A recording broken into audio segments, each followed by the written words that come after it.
Norwegian police said they had detained a German national of Cameroonian heritage for allegedly inciting crimes against humanity in Cameroon, the first time Norway is embarking on legal proceedings for such crimes.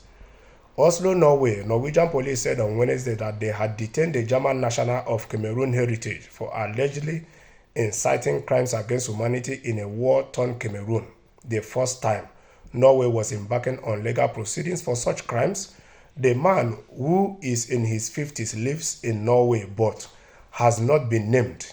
He was detained because the National Criminal Investigation Service, known in Norway as Kripos, said that they believed he had a central role in an ongoing armed conflict in Cameroon.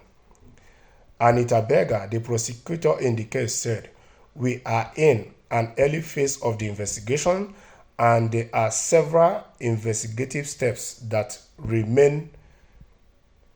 On Wednesday, Kripos will seek his custody from the Oslo District Court on the basis of risk of tampering with evidence.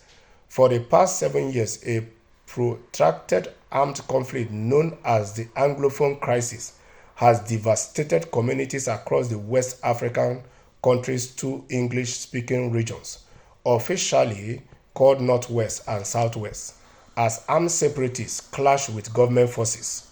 Following a crackdown on peaceful protests in 2016, armed rebel groups mobilized and vowed to fight for the independence of the Anglophone areas, which they call Ambazonians. The ensuing conflict with the Cameroon military has killed more than 6,000 people and displaced over 660,000 others, according to the International Crisis Group. The rebel groups, as well as the military and police, have been accused of committing abuses and crimes against humanity. So let us come to the fact table. These days, dictators or evil leaders or puppet leaders in Africa make it to look like a call to self-determination has now turned to a crime.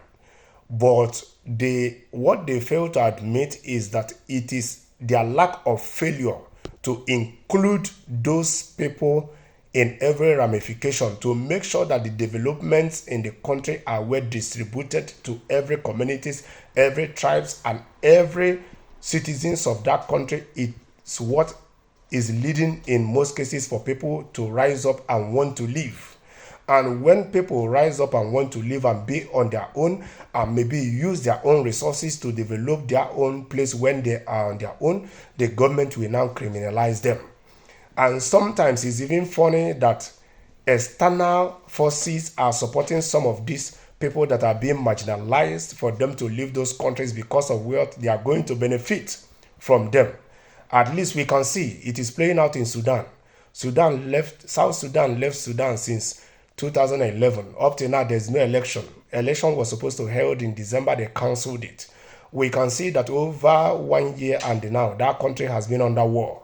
So that is to say that when any tribe, any community, any people who are being marginalized in Africa decide to be on their own, please make sure that you and your people are doing it for your own good, that there is no external forces that are egging your people to do it, to keep exploiting your people when you are totally free, because that is what is playing out in South Sudan. We can see it. Yes. So in the area of Cameroon, if the Anglophones don't feel marginalized by the government of Paul Biya, who has been there since 1982, maybe they will not start rebelling against the government or fighting the government forces. So it is high time the government should consider conducting a referendum for these Anglophones, for them to vote in a referendum if they want to leave. And if they want to leave, allow them to leave, so that there will be peace in both sides of the Cameroon, so that each person can live in peace side by side with one another, so that they can all collectively progress on their different spaces or their different countries. That is just my own 2 cents.